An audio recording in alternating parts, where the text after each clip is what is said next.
Ya, yo empecé a grabar. La clase de hoy es la última clase de la primera unidad, ya, para que lo tengan en cuenta. Eso quiere decir que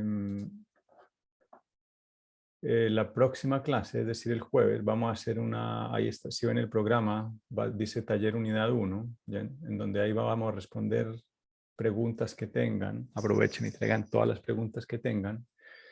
Y si hay tiempo, haremos un par de ejercicios más o menos como los que van a estar en la prueba. ¿Ya? La prueba, de una vez para que lo tengan en cuenta, no se les olvide, es el 23 de septiembre en el horario del curso. Es decir, la prueba va a ser por Cibeduc. La prueba se abre a las 9:50 y van a tener 1 hora y media para responder. ¿Ya?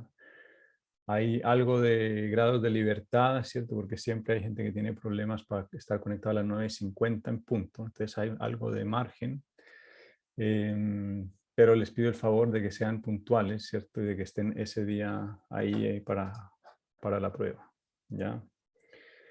Si alguien antes sabe que no va a poder estar ese día, bueno, saben que hay una prueba recuperativa. Si por fuerza mayor no pueden pasar esta prueba, bueno, pueden presentar la recuperativa, o si deciden no presentar esta prueba, también pueden presentar la recuperativa, que es al final del curso.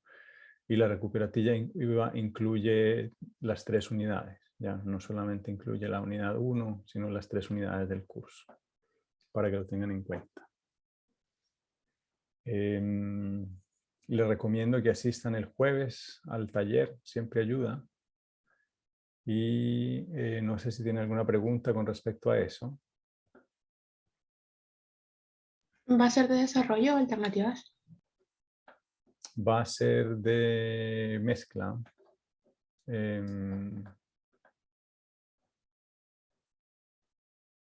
Va a haber de ambas cosas. Básicamente de tener que pensar, de resolver problemas.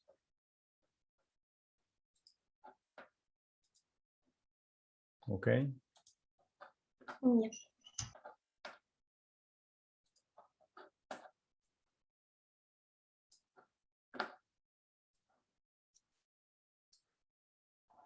Muy bien.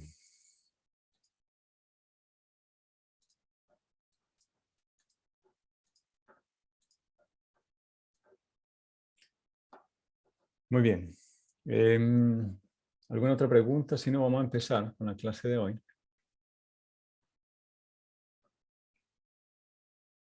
¿No? Bueno. Vamos a empezar con la clase de hoy. Les pido el favor que si no entienden algo me digan, ¿cierto? Este tema de ligamiento y recombinación es súper importante, súper utilizado hoy en día en genética, en muchas áreas de la genética. Y a veces es difícil de entenderlo. ¿Ya? Yo sé que son conceptos un poco abstractos, pero como son muy importantes y les pido el favor de que si no entienden, entonces me lo digan. ¿Ya? Vamos a hablar hoy de lo que es el ligamiento, la recombinación y el análisis del ligamiento y los mapas genéticos. ¿Ya? Habíamos hablado en clases pasadas, ¿cierto? En donde Mendel había postulado que si 2 genes están en cromosomas separados, estos se van a segregar de manera independiente a los gametos, ¿cierto? Habíamos hablado, ¿cierto?, de que esto es porque los cromosomas se alinean de forma aleatoria durante la meiosis, ¿cierto? Y por lo tanto, distintos alineamientos según los cromosomas que queden van a dar distintas combinaciones de alelos, ¿cierto? Y de ahí a que eso sea aleatorio nos daba la idea de que uno podía predecir cuál iba a ser la proporción esperada de combinaciones de gametos en la progenie, ¿cierto? Vamos a ver ahora que cuando los genes están en el mismo cromosoma, esta condición de independencia se rompe, ¿ya? Y por lo tanto, cuando eso ocurre, se dice que los genes están ligados. Te hablamos de ligamiento porque los genes que están en el mismo cromosoma viajan juntos durante la meiosis. ¿Ya? Sin embargo, hay veces que esos genes que están en el mismo cromosoma pueden ser recombinados, ¿cierto? O cambiados si hay entrecruzamiento entre las cromátidas hermanas durante la meiosis. ¿Ya? Pero este principio de recombinación es lo que hoy en día nos sirve enormemente para hacer lo que se llaman mapas de cromosomas o mapas genéticos, ¿cierto? Es decir, aquí tienen un cromosoma de estos en Drosophila y cada uno de estos códigos que ven aquí, letras que ven acá, son genes que se han descubierto, mutaciones que tienen un efecto en el fenotipo y que gracias a la recombinación y a los mapas genéticos se pudieron ubicar en el cromosoma. Entonces sabemos, por ejemplo, que el gen Yellow Body o Y está en la punta del cromosoma, que por acá en la mitad está uno que se llama el T y que cerca del centrómero está este que se llama BB o Bob Bristles. ¿Ya? Esta técnica se desarrolló a principios del siglo XX por un estudiante de nuestro científico estrella que fue Morgan, ¿cierto? El que descubrió que había un gen ligado al cromosoma X.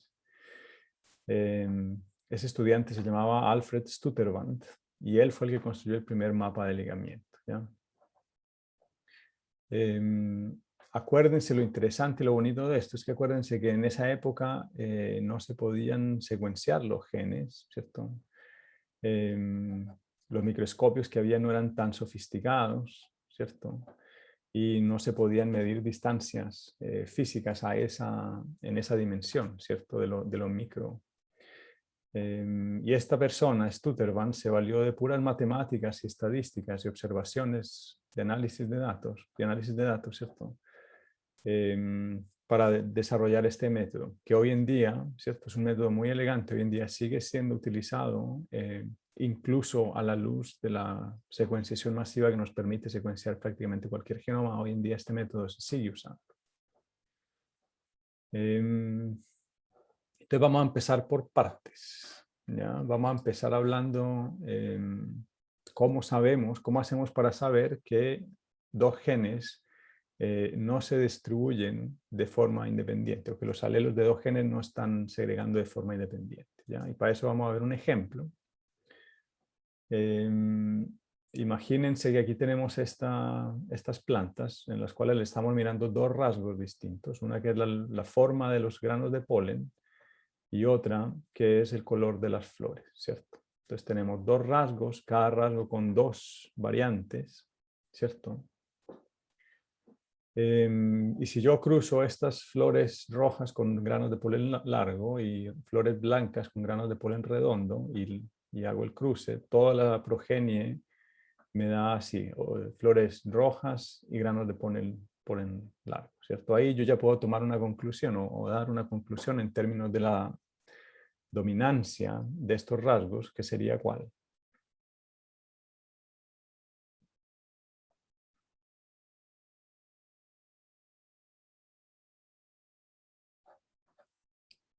¿Quién me puede ayudar? A ver, yo escojo a alguien al azar. Marcos Pinilla. ¿Qué podríamos decir? Que las flores rojas son dominantes y las semillas largas, creo que también. Claro, que el color rojo es dominante sobre el blanco y el polen largo, ¿cierto? Es dominante sobre el redondo, ¿cierto? Sí. Entonces, miren que con ese cruce ya tenemos información, ¿cierto? Ahora, la otra pregunta que nos podríamos hacer, ¿cierto? Es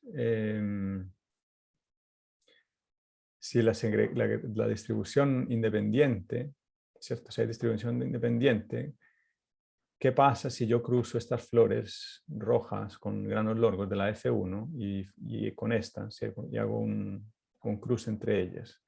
¿Qué proporciones esperaríamos de los rasgos? O sea, o qué tipos de combinaciones de rasgos y qué proporciones esperaríamos en la F2, según lo que ya hemos visto en clase.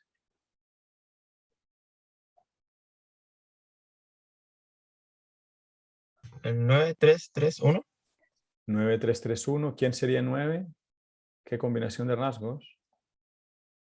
Las flores rojas y las semillas largas. Este es cierto, el fenotipo dominante para ambos, ¿cierto?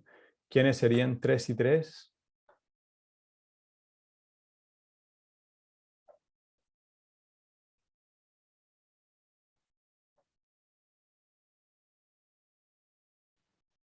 ¿Qué Roja combina? con polen redondo y blanca con polen largo. ¿Cierto? Las que combinan un dominante con un recesivo, ¿cierto? Un dominante del color, por ejemplo, con el recesivo del polen y viceversa, dominante del polen con el recesivo del color, ¿cierto? Y uno, estas que serían recesivos para ambos, ¿cierto? Entonces yo podría hacer eso, ¿ya? Esa es mi predicción, sería 9331, y en este caso lo que observamos es lo que ven aquí en esta tablita. Miren que aquí tenemos una tablita donde tenemos el fenotipo, y lo que observamos en este cruce. En este caso, rojo y largo son 583, rojo y corto son 26, blanco y largo 26 y blanco y corto 770, ¿cierto? Aquí podríamos decir, ¿cierto?, hacer el ejercicio de lo que esperábamos, ¿cierto? En este caso, ¿cómo podemos calcular el número esperado? Ya sabemos que en proporciones son 9331, pero ¿cómo calculamos el número?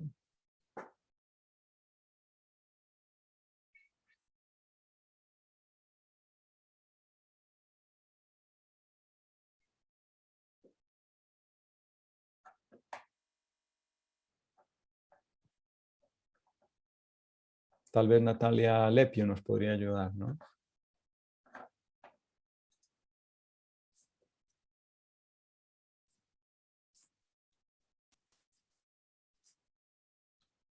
Sería calcular el total y después dividirlo por lo que uno ¿Cierto? piensa. Entonces podemos calcular el total acá, que nos da ¿cuánto?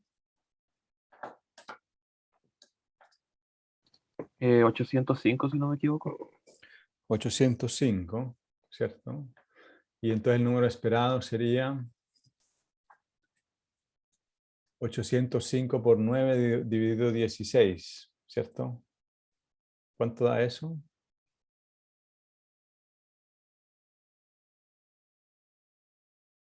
Eh, 453 aproximadamente. Y acá serían 3 por 805 dividido... 3... sí, 3 por 805 dividido 16. ¿Cuánto daría eso?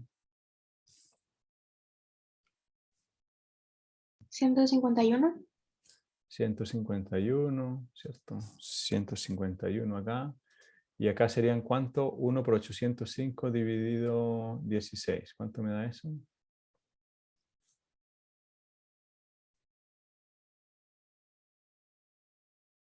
50. 50, ¿cierto? Y ahí podríamos hacer un chi cuadrado, un test de chi cuadrado, ¿cierto? Y yo me imagino que ustedes lo van a hacer en la casa muy juiciosos, ¿cierto? Donde hacemos 583 menos 453 al cuadrado dividido por 453, más 26 menos 151 al cuadrado dividido 151, etcétera. Y ese número les va a dar un número probablemente mucho mayor al valor de corte, ¿cierto? Y por lo tanto acá podemos rechazar esa hipótesis nula de que esos genes se agregan de manera independiente, ¿cierto? Ahora, la pregunta que hacemos es cómo podemos explicar esos resultados, ¿cierto? En términos de ligamiento. Y la respuesta es, ¿cierto?, que podemos presentar un modelo en donde ambos genes están en el mismo cromosoma, ¿cierto? Vamos a hacerlo.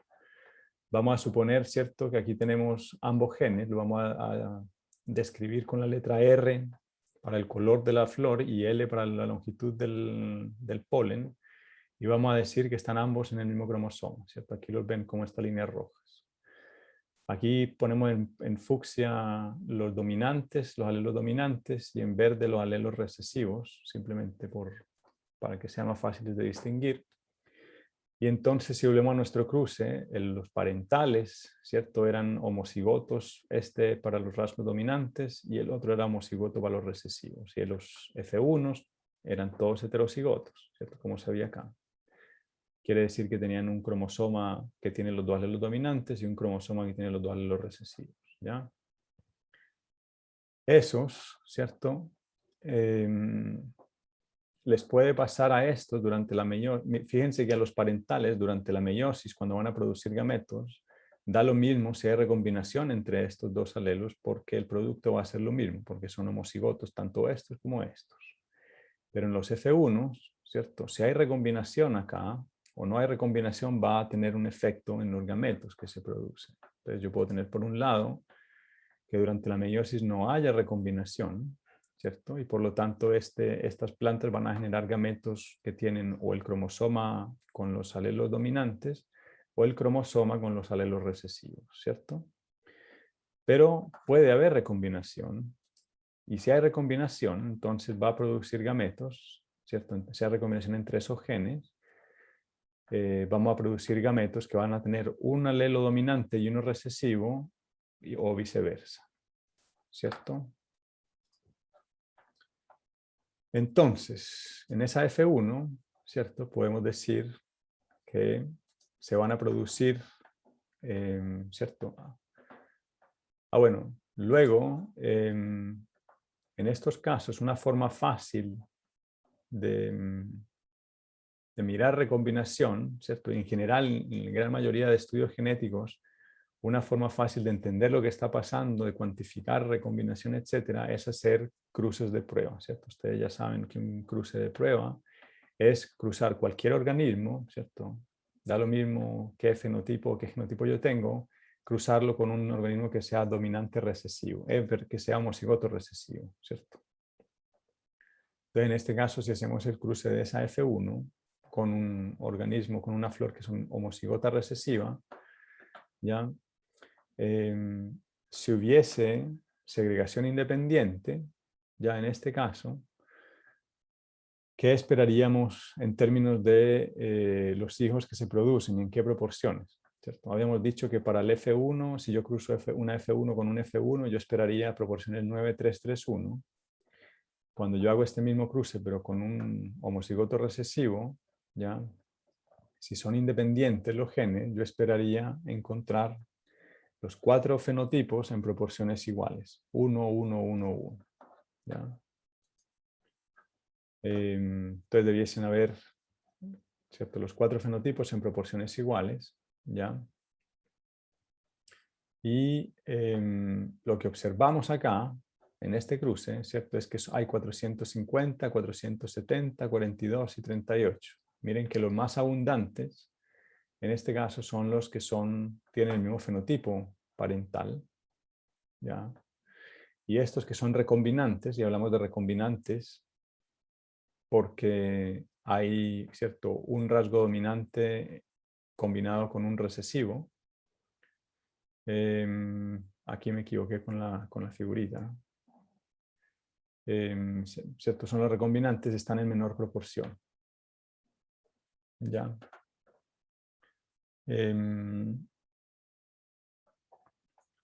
Luego vamos a ver eso, por qué es así. Pero por ahora lo que podemos decir entonces es que si yo identifiqué, ¿cierto?, si estos son los parentales y estos son los recombinantes, entonces yo puedo calcular un número que es bien útil, que se llama la frecuencia de recombinantes, ¿cierto? Simplemente 42, en este caso 42 más 38, son 80 recombinantes dividido por el total, me da una frecuencia de recombinación de 0.08 o del 8%. ¿Ya? En este caso, simplemente esto me está diciendo, que solamente 8 de cada 100 meiosis que se producen en este individuo hay recombinación entre estos dos genes. ¿Ya? ¿Cierto? Si el porcentaje de recombinación fuese más o menos del 50%, estaríamos hablando de segregación independiente. Otro punto importante que se tiene cuando uno habla, ¿cierto?, en la nomenclatura o en el vocabulario de ligamiento, es lo que se conoce como las fases de ligamiento. ¿Ya? Cuando yo tengo dos, ¿cierto?, cuando estoy hablando de fenotipos y tengo 2 alelos dominantes en el mismo cromosoma y 2 alelos recesivos en el mismo cromosoma, estamos hablando de fase de acoplamiento, ¿cierto? Porque están los dos dominantes y los dos recesivos en el mismo cromosoma. Y cuando hay uno y uno, un dominante y un recesivo, se conoce como la fase de repulsión. ¿Ya? ¿Cierto? Ahora, este entrecruzamiento, ¿cierto? Habíamos visto, ustedes lo tuvieron que haber leído cuando leyeron el capítulo de meiosis y mitosis, se produce durante la meiosis, ¿ya? Es decir, cuando se producen las 4 cromátidas hermanas, ¿cierto? Hay veces que puede haber intercambio de esas cromátidas hermanas y en ese momento haber cambio o recombinación, ¿cierto? Aquí tenemos un ejemplo, ¿cierto? Donde hay recombinación entre estas 2 cromátidas, ¿cierto? Y en este caso se producen un cromosoma normal, 2 cromosomas recombinantes y otro cromosoma normal, ¿ya? Los entrecruzamientos pueden existir de varias formas, ¿cierto? Pueden haber incluso entrecruzamientos múltiples, ¿ya? En este caso, aquí por ejemplo hay entrecruzamiento entre 2, o hay doble entrecruzamiento entre 2 pares de cromátidas, ¿cierto? Esta cromátida con 2 pares distintas, ¿cierto? Eso va a tener consecuencias. Pueden haber triples, pueden haber cuádruples, ¿cierto? En fin. O pueden haber algunas que son entre cromátidas que tienen los mismos alelos, ¿cierto? Y en ese caso no tienen ningún efecto. ¿Ya?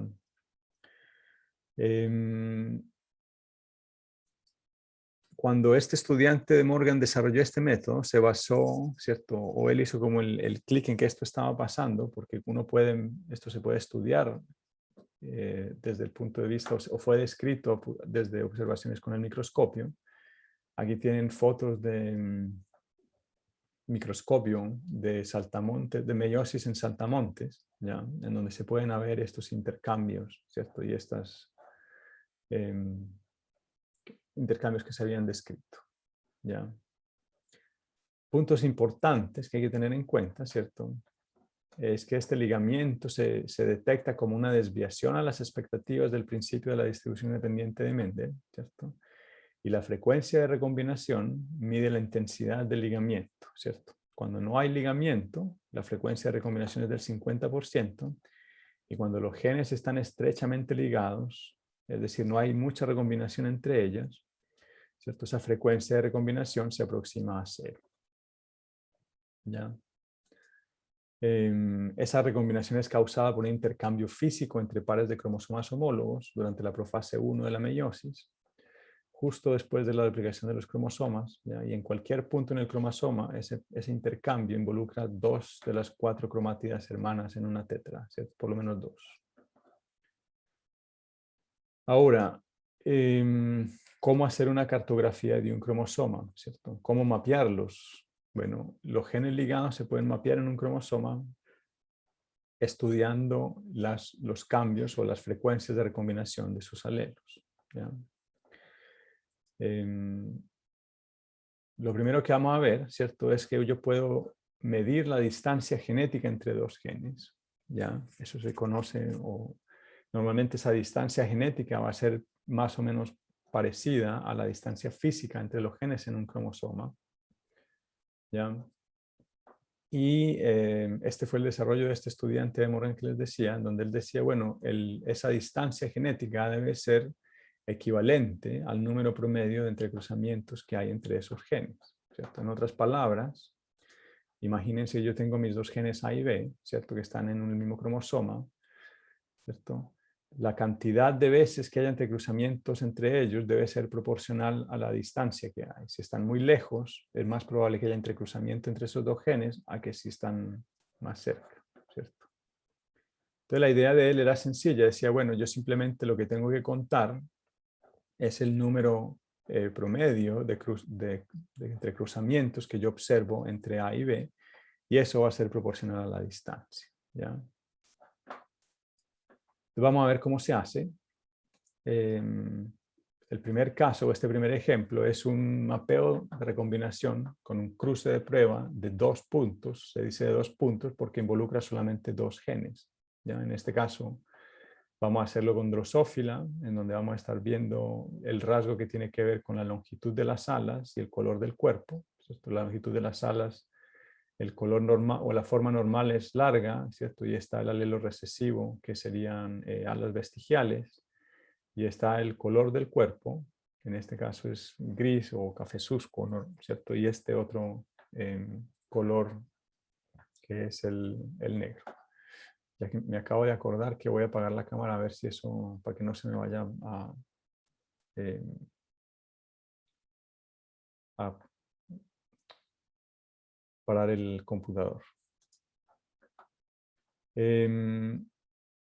Entonces, ¿cierto? Yo aquí puedo hacer un cruce, en este caso, ¿cierto? Aquí tenemos dos parelos parentales que estamos asumiendo que o son homocigotos, homocigoto dominante y homocigoto recesivo. El F1, que es heterocigoto. ¿Ya? Y si es un cruce de prueba, ¿con quién tendríamos que cruzar esta mosquita acá?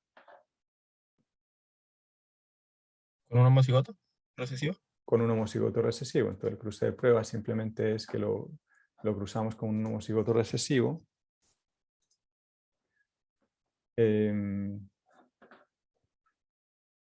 ¿Cierto? Y una vez, si hacemos este cruce, ¿cierto? Si no hay, o sea, si son independientes, esperamos de nuevo que haya 4 fenotipos distintos, ¿cierto? Combinaciones de ambos rasgos en proporciones iguales. Entonces lo que podemos hacer ahora es ver los resultados, ¿cierto? Ya sabemos que ¿cierto? Tenemos que identificar primero cuáles son los fenotipos parentales y cuáles son los recombinantes, que en este caso, ¿cuáles serían los recombinantes?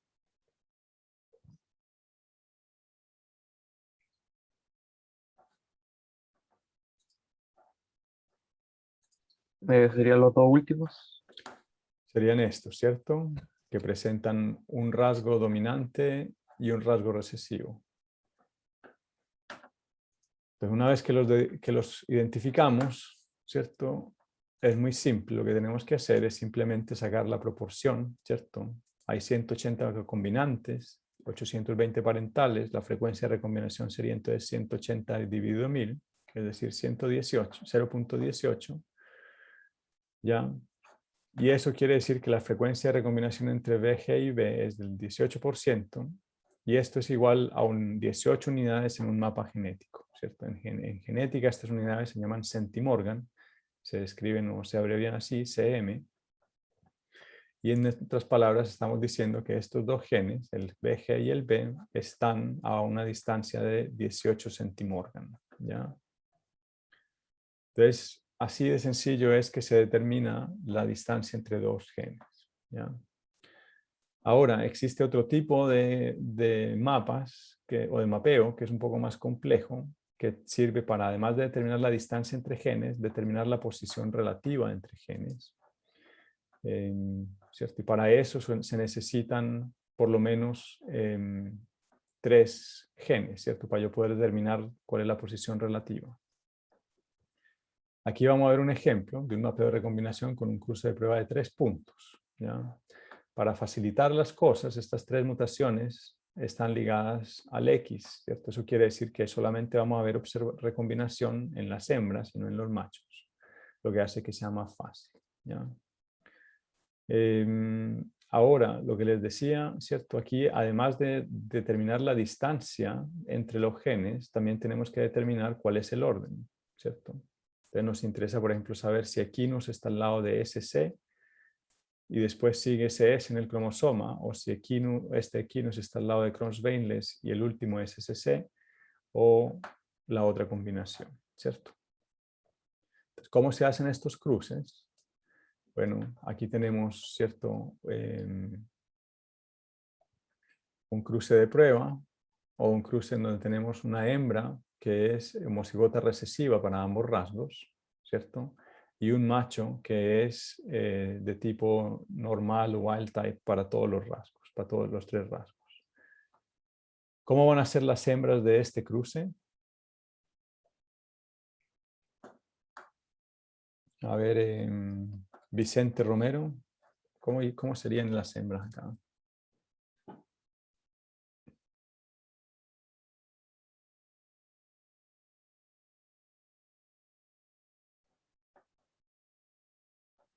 Vicente está, lo veo ahí que está conectado, pero no.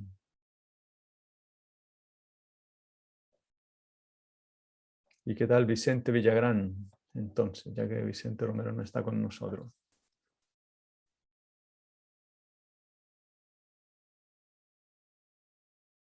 Si están y no saben, pues respondan, por lo menos digan que no sepan, como para saber si están o no.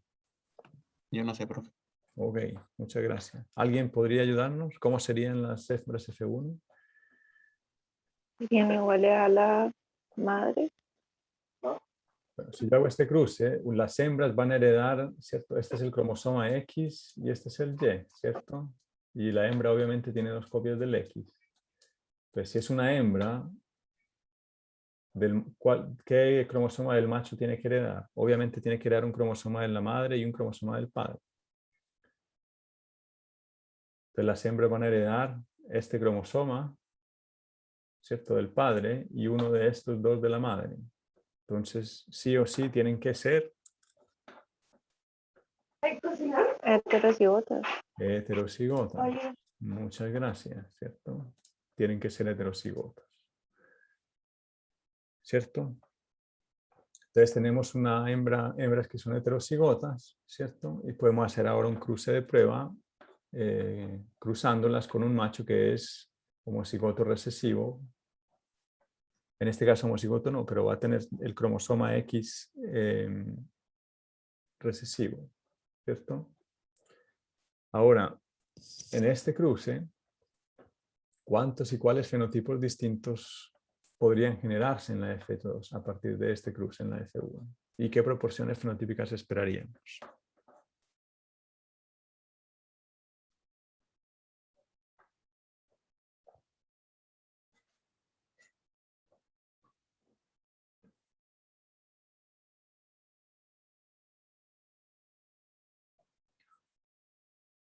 Profe, las más significa que son dominantes. Las más significan que son dominantes, ¿cierto? Entonces, profe, tendríamos un grupo de homocigotas recesivas y heterocigotas.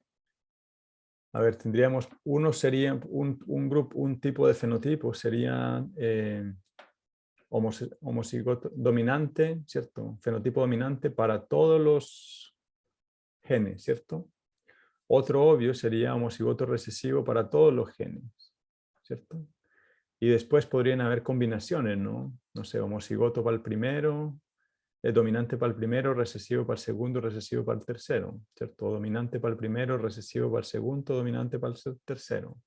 O recesivo para el primero, dominante, dominante. ¿Cuántas en total habría? ¿Cuántas combinaciones podríamos tener así?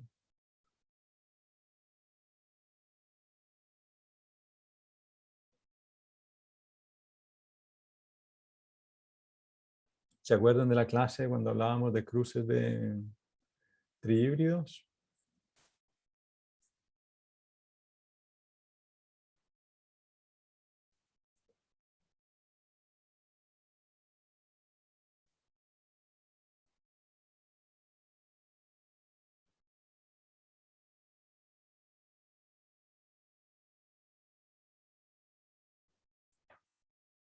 Dijimos que puedo tener, voy a escribir aquí símbolos, más es dominante y menos es recesivo, ¿cierto? Yo puedo tener estos y estos, ahí van 2. Puedo tener estos, podría tener estos, podría tener estos, podría tener estos, podría tener estos. ¿Me falta alguno?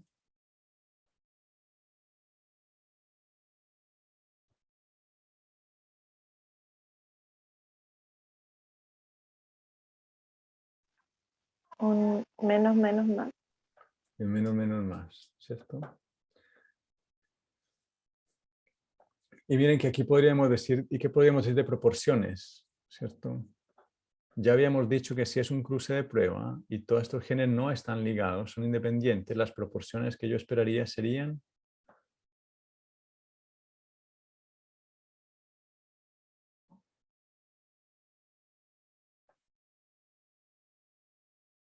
¿Puede repetir la pregunta, profe? Si estos genes, estos 3 genes no están ligados, ¿ya? Esto es un cruce de prueba de un heterocigoto, ¿cierto? Con un recesivo. ¿Qué proporciones esperaría yo para cada uno de estos si fueran independientes?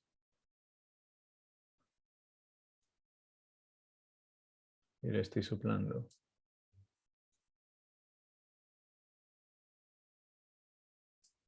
Todos iguales. Iguales, ¿cierto?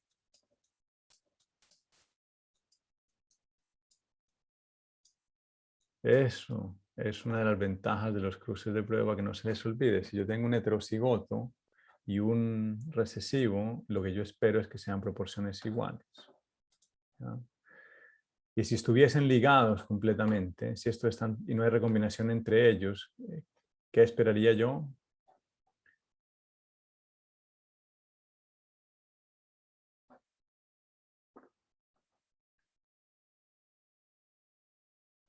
Esperaría 8 fenotipos distintos si no hubiesen recombinación.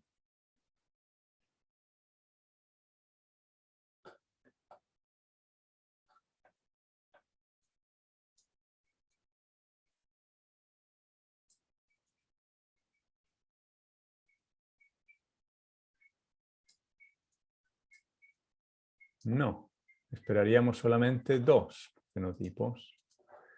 El fenotipo, ¿cierto? Los machos que van a recibir o este gen, o van a ser entonces dominantes para todos, o dominantes para todos o recesivos para todos, y las hembras que van a recibir este gen X del macho, y si reciben este otro van a ser recesivos para todos, y si reciben este otro van a ser dominantes, ¿ya?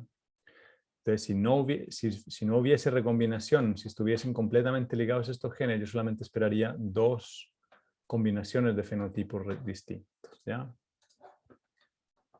Aquí tienen los resultados de este cruce, ¿ya? Tienen las 8 clases, ¿cierto?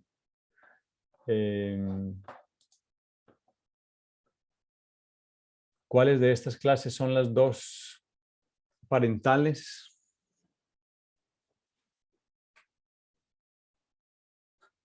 A ver, Marcos Pinilla. ¿Cómo, profe? ¿Me puede repetir la pregunta? Aquí tenemos los resultados de la F2, de ese cruce, ¿cierto? Hay 8 clases de fenotipos, ¿cierto? Aquí están los fenotipos y aquí están el genotipo, ¿cierto?, que corresponde. ¿Cierto? En este caso, simplemente si no tiene el más es recesivo y si tiene el más es dominante. De estas 8, ¿cierto? Entonces ya este resultado nos dice que no están completamente ligados porque encontramos las 8 categorías, ¿cierto? Ahora si uno se fija acá que no están en proporciones iguales, entonces lo que podemos hacer ahora es definir cuáles son los fenotipos parentales y cuáles son los recombinantes. Entonces la pregunta es, de estas 8 clases, ¿cuáles son las 2 parentales y por qué?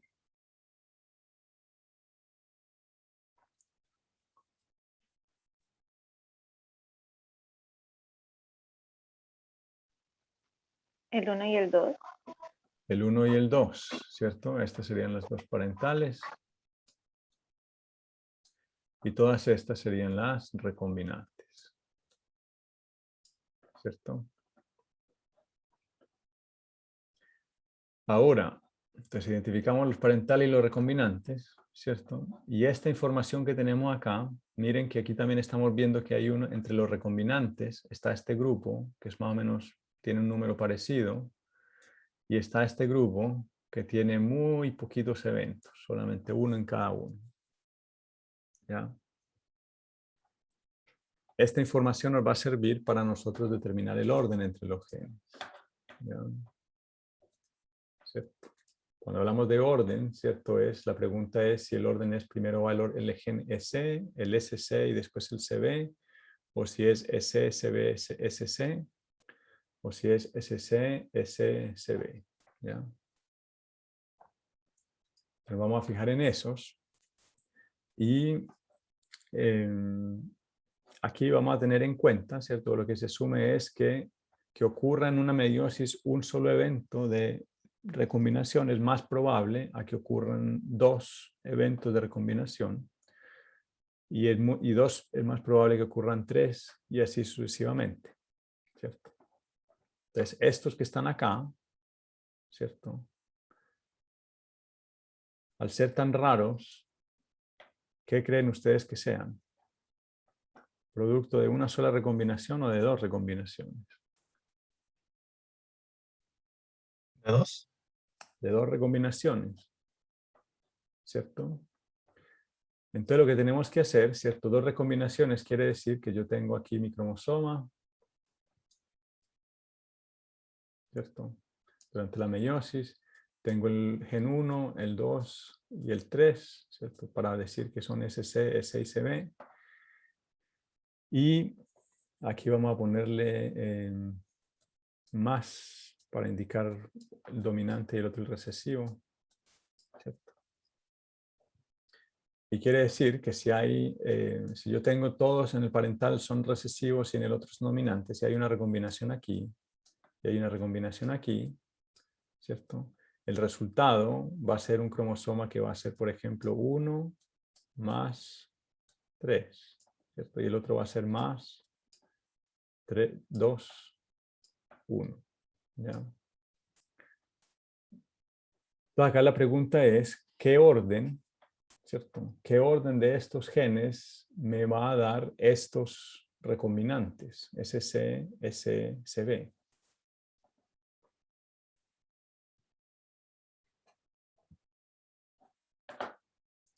Profe, Ujú. pero en ese dibujito que hizo de los cromosomas, mm, ya, entonces se hace como 2 cortes justo al medio y entre comillas cambiaría de lugar el 2 con el más, ¿cierto? Correcto. Entonces, ¿por qué en el de abajo puso más 2, 1? ¿O era más 2 más? A ver si aquí se ve mejor, ¿cierto? Em, Ah, ya, listo. Eso era. ¿Ya? Imagínense, por ejemplo, veamos, vamos a asumir que el orden es SC, SC, CB, ¿ya? Entonces, si el orden es SC, SC, CB, aquí tenemos, ¿cierto?, un cromosoma antes de la recombinación, donde están los 3 recesivos en un cromosoma y los 3 dominantes en el otro, ocurre la recombinación y el resultado va a ser SC recesivo, SC dominante, CB recesivo. Y lo mismo, SC dominante, SC recesivo y CB dominante. La pregunta es, ¿estos que están acá son iguales a estos?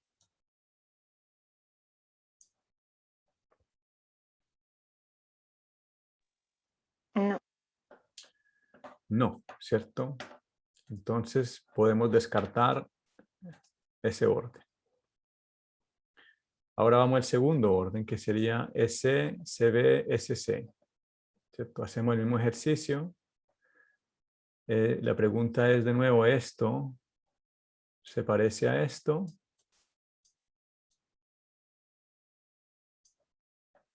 ¿O es concordante con eso? No.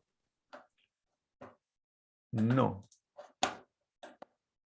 ¿Cierto?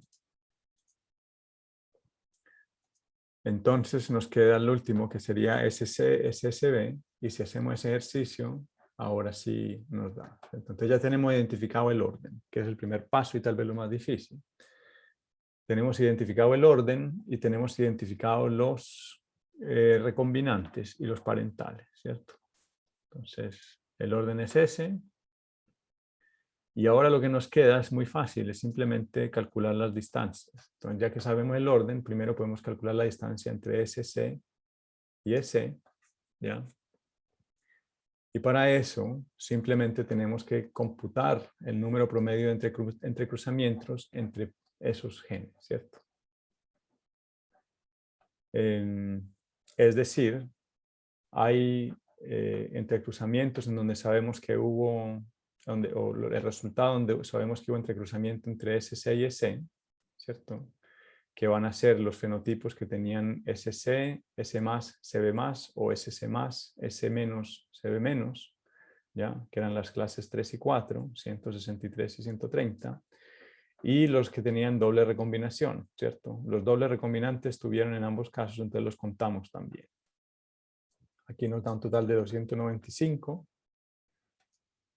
¿ya?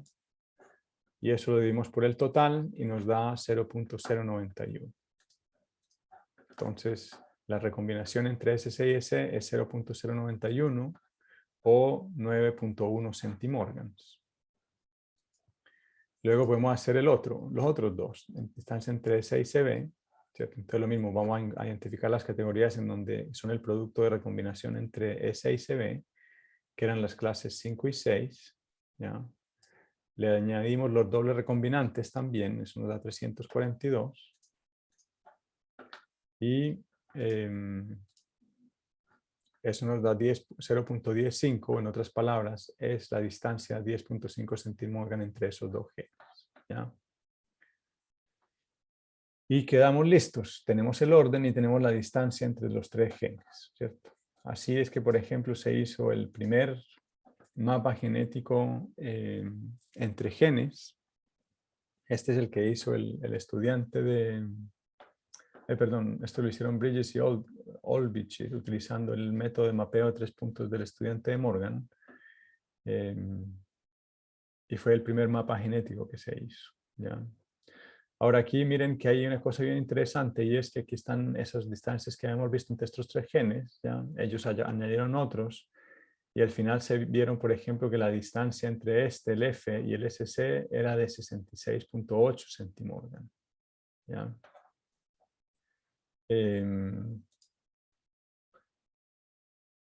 ¿Cierto? Si nosotros retomamos el ejemplo anterior, pero utilizáramos solamente los extremos, ¿cierto? Si hiciéramos el ejercicio con este gen y con este gen, ¿ya?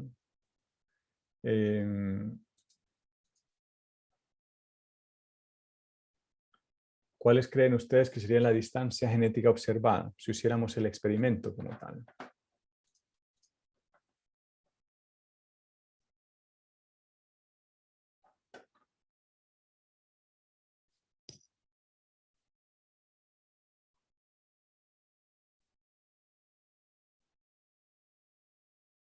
Este mapa nos está diciendo que están a 66.8 centimorgan.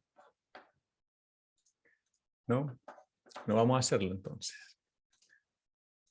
Aquí está el, ¿cierto? SC y F están en el mismo cromosoma. Hacemos un cruce de prueba acá, ¿cierto? En este caso el macho es el recesivo, fenotipo recesivo.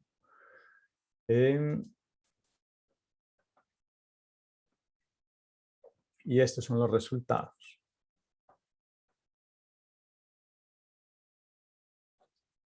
Aquí tienen los dos genes, aquí tienen los observados, aquí tienen el total. ¿Qué creen ustedes que es el resultado? Aquí tienen el total de recombinantes y aquí tienen el total de parentales.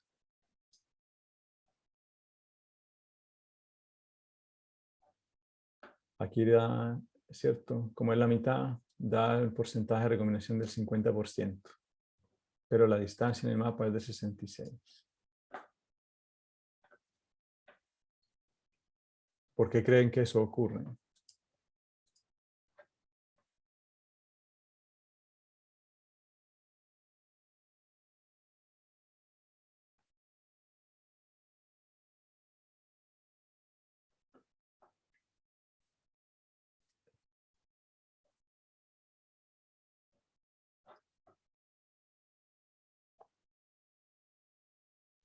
Creo que una duda, ¿deberían usar solamente los recombinantes? Aquí están los recombinantes. Aquí están. ¿Y son los únicos que se deberían usar o los parentales también cuentan? Pues los parentales se utilizan para calcular el total, ¿cierto? Pero en este caso el porcentaje de recombinación es el número de recombinantes dividido por el total. Aquí me da 50. Pero cuando habíamos hecho el otro mapa, teniendo en cuenta los genes que están en intermedio, esa distancia nos daba de 66.8 centimorgan. Y cuando los tenemos acá ellos dos nomás, esa distancia nos da 50. Claramente 50 es distinto a 66.8. La pregunta es ¿por qué?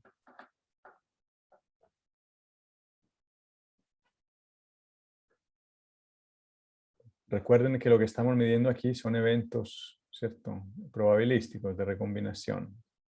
Lo que está pasando acá es que estos genes están lo suficientemente distanciados entre sí que a pesar de que están en el mismo cromosoma, se comportan como independientes, ¿ya? En otras palabras, aquí tienen el porcentaje de recombinación en este eje, y aquí tienen la distancia en centimorgan, ¿cierto? Y hay una relación lineal entre las dos, ¿cierto? Entre más o menos hasta el 20% de recombinación. Y a partir de ahí empieza a ser un poco menos lineal, ¿cierto? Por ejemplo, el 50 centimorgan equivale más o menos al 40% de recombinación. Y es imposible medir más del 50% de recombinación, ¿cierto? Simplemente porque ya a partir del, o en el 50% pasan a ser eventos independientes, ¿ya? Entonces la distancia de centimorgan, ¿cierto?, se puede medir directamente, o la enseñanza de esto es que se puede medir directamente cuando los genes están relativamente cerca, distancias menores a 40, y para distancias más grandes se necesitan tener genes intermedios, ¿cierto? De lo contrario no se pueden medir.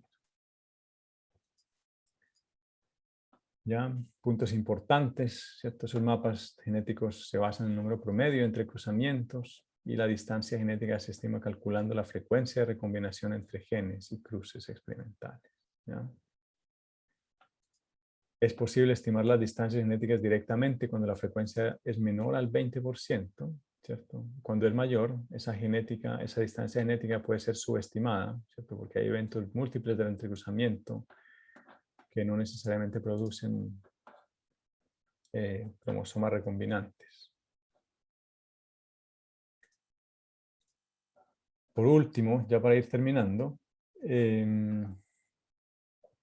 es bien interesante, ¿cierto? Aquí tienen un cromosoma politénico en donde están, ¿cierto?, todas estas bandas que se han hecho y es donde se han podido ubicar la distancia física de estos genes. Aquí está el gen Y, el W, el C.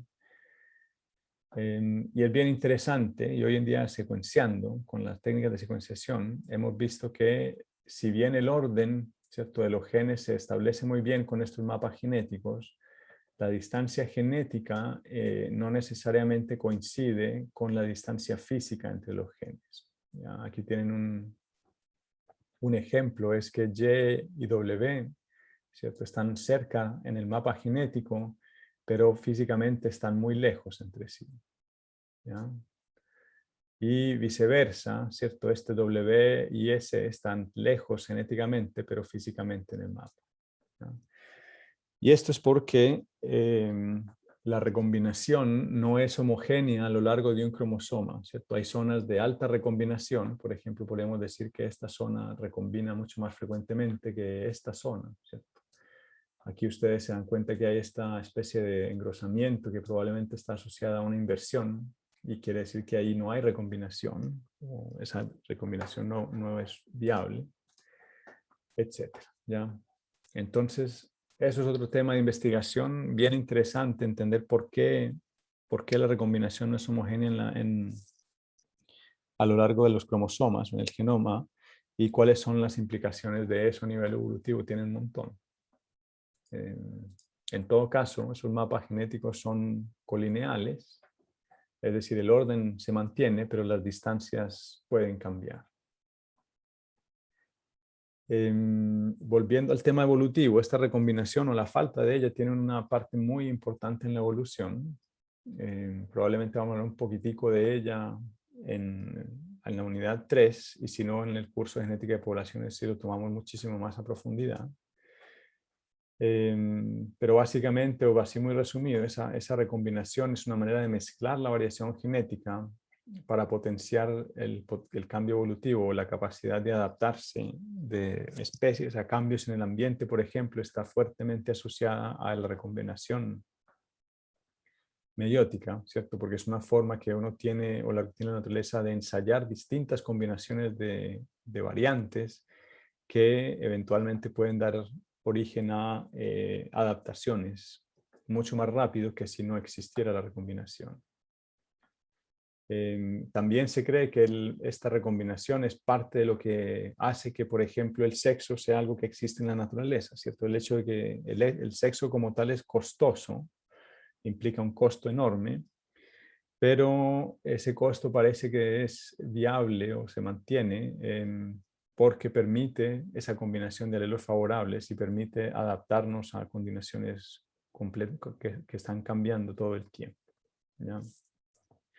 Entonces, una de las explicaciones de por qué el sexo existe en la naturaleza es simplemente asociada a la recombinación, ¿ya? Otro tema interesante con la recombinación, lo hemos visto la otra vez en clase, es el tema de los cromosomas sexuales, ¿cierto? Se cree que hace más o menos 300 millones de años ambos cromosomas, el X y el Y, eran iguales, ¿cierto? Alguno de nuestros ancestros hace mucho tiempo, que probablemente divergió poco después de los cocodrilos y los dinosaurios, ¿cierto? Y se cree también que en algún momento hubo una inversión en el cromosoma Y, ¿cierto? Esa inversión en el cromosoma Y tuvo como consecuencia una reducción en la recombinación entre el X y el Y. El por qué, ¿cierto? Es cuando hay inversiones, acuérdense que se generan estos loops, estos rearreglos durante la profase, y el resultado son unos cromosomas que son aberrantes, que les faltan pedazos o les sobra, etcétera, entonces no son viables. Entonces eso hace que simplemente esas recombinaciones no sean exitosas, y se cree que eso es lo que pasó en el cromosoma Y hace muchísimo tiempo, ¿cierto? Y después de eso, se cree que este cromosoma Y, que es un cromosoma X que mutó, ha ido perdiendo genes y reduciéndose de tamaño, ¿cierto? Y hoy en día es un tema fascinante a la vanguardia de la investigación básica en evolución, ¿cierto? En evolución del sexo. También es interesante porque el hecho de que no haya recombinación permite utilizarlo en la reconstrucción de la historia de linajes. Como no hay recombinación, simplifica muchas cosas al momento de hacer inferencias. Y esto es simplemente una lámina que también lo vemos más en detalle en el curso de genética de poblaciones, pero aquí tienen reconstruida la historia de 1244 secuencias del cromosoma Y en humanos, es decir, se secuenció completamente el cromosoma Y de 1240 personas de distintos puntos del mundo. Ahí tienen cada uno de estos puntos negros, indica de dónde se secuenciaron, y luego se comparan entre sí, ¿ya? Y aquí tienen el resultado, son estas comparaciones que han permitido, por ejemplo, confirmar que ¿cierto? Mientras más larga sea esta línea vertical que separa distintas secuencias, quiere decir que más antiguos son esos linajes. Y aquí de nuevo vemos que estos linajes africanos son los más antiguos y los más diversos, ¿ya? También tiene que ver como con el ancho de esto acá, es qué tan diversos son esos linajes. Y lo más cercano a estos linajes de África son estos que les siguen acá, que son estos verdecitos que son de Asia, ya Asia de esta parte, ¿cierto? Por aquí también siguen otros, que es como el Asia ya más lejana, por aquí de la China, Japón, etcétera. ¿Ya? Y eventualmente estamos nosotros por acá, los de América del Sur, ¿ya? Entonces no voy a entrar en detalles. Aquí también esto, por ejemplo, aquí está en miles de años, esta escala en miles de años. Entonces podemos decir más o menos hace cuánto divergieron las poblaciones africanas de Europa o de Asia, etcétera. Hay un montón de información que se puede obtener de este tipo de cosas, y en parte esto es gracias a que no hay recombinación entre esos dos genes. Y para terminar, ¿cierto? Los dejo con esto, y es que mucho todavía también parte de lo que se investiga hoy en día es el control genético de la recombinación, ¿cierto? Sabemos muy poquito de cuáles son los genes que de hecho están involucrados en que exista o se produzca esta recombinación. Hay cosas curiosas, como por ejemplo que no hay entrecruzamientos en los machos de Drosophila, solamente en las hembras. Y en algunas especies, ¿cierto? Cambia mucho drásticamente qué tanto ocurre la recombinación con respecto a otras especies que son cercanas. Y en fin, ¿cierto? Todo esto de qué es lo que controla la recombinación, cuánto cambia la recombinación, cuáles son los factores ambientales que modulan la recombinación, son cosas todas que hoy en día están siendo ampliamente estudiadas. Sabemos que la recombinación puede agrupar mutaciones favorables, ¿cierto? Y por eso es que se mantiene. Que hay reordenamientos cromosómicos, ¿cierto? Inversiones que pueden suprimir la recombinación, como es el caso del cromosoma X y Y en humanos. Y hay un gen, si le quieren mirar, consultar la bibliografía, este es uno de los que se saben que están asociados al control de la recombinación y es un gen realmente fascinante, del cual se sabe relativamente poco. ¿Preguntas?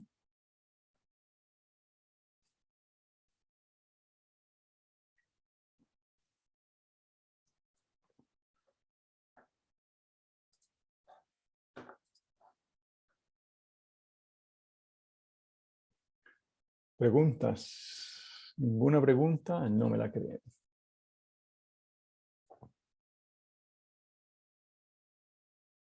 No, profe.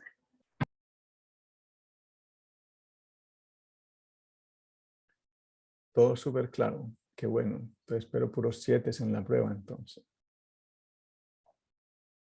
Ojalá.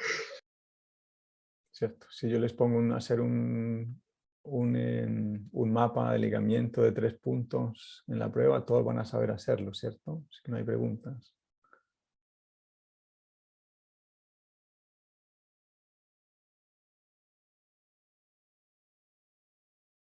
¿Mm?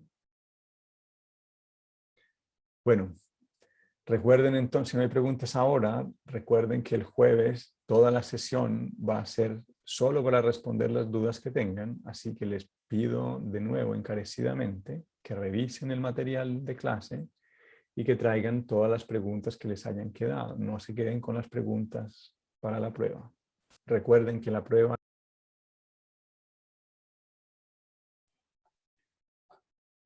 se me cayó un momento.